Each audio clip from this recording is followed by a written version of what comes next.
Happy bahay, happy buhay. Mag-asawang patnubay, sa mag-asaway gabay.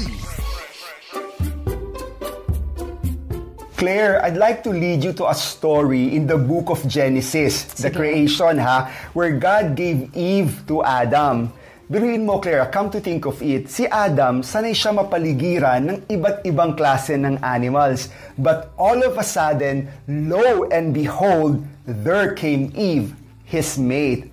Imagine mo, Claire, the very first time Adam cast his very eyes in the direction of his wife, alam mo, naisip ko, probably he nearly collapsed or maybe his jaw dropped or his eyes popped. Sa panahon natin ngayon, siguro medyo kinilig ng konti si Adam. Manghang-mangha sa kagandahan ni Eve si Adam kaya na love at first sight. Possibly. God did not tell Adam, "O Adam, ayan na ang asawa mo. Put a ring on her finger and make her a vow to love her for the rest of your life." No, God did not tell Adam that. Instead, He took a rib from the man. Galing. A piece of his flesh, and He created a woman. Then Adam realized how much a part of him she was, and then they have been made one. Men, husbands, listen up. Do you know that God loves you so much? He cares about your needs, your desires, and even your taste. Yes, your wife is one of the best examples that prove that. Your wife is created for you. It is not a happenstance or coincidence na nagkatagpo kayo. Your wife is a gift created specifically for you. And God put in her attributes having you in mind. Kaya naman, husbands, how can you thank God for this precious gift?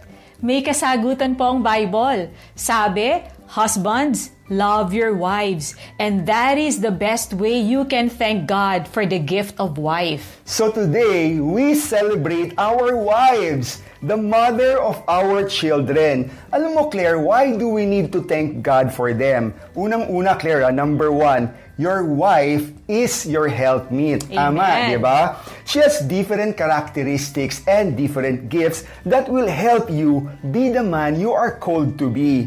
Alam po ninyo, she complements you in the areas where you are weak and lacking. God has made your wife excel. Alam mo, nakakatuwa yan, Bong, kasi many times kung ano yung kahinaan ng lalaki, yun naman yung kalakasan ng babae. Tama. And vice versa, di ba? Right. Okay, number 2. Do you know that your wife is your treasure and your good thing? Sabi po sa Bible, he who finds a wife finds a good thing and obtains favor from the Lord. Her influence affects your heart for God. Your wife enlarges your passion. She encourages your spiritual growth and devotion. And last, your wife meets your desires. Yes. Not just your physical desires, but also your desire to be respected, your desire for companionship, your desire to be taken care of, and your desire for her to nurture your home and your children. Your wife is really a priceless gift.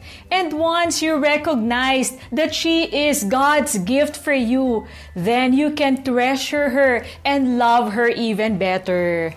Happy Mother's Day, my precious gift. Thank you. And happy Mother's Day to all our listeners and to all our viewers. Lagi po nating tandaan ng mag-asawang sabay manalangin na pagtatagumpayan lahat ng suliranin. Ako po si Bong Pineda. At ako naman po si Claire para sa Happy Bahay. Happy Buhay! Happy bahay, happy buhay. Mag-asawang patnubay, sa mag-asaway gabay.